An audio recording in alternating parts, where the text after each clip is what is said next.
வந்தேன்.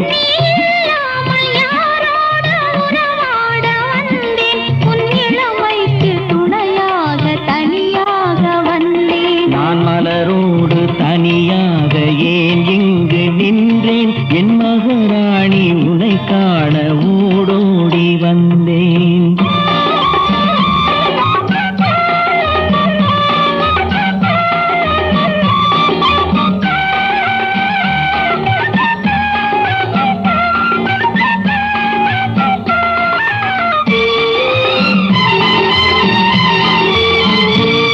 நீ வருகின்ற வழி மீது யார் உன்னை கண்டார்? உன் வளை கொஞ்சம் கை மீது பரிசென்ன தந்தார்? நீ வருகின்ற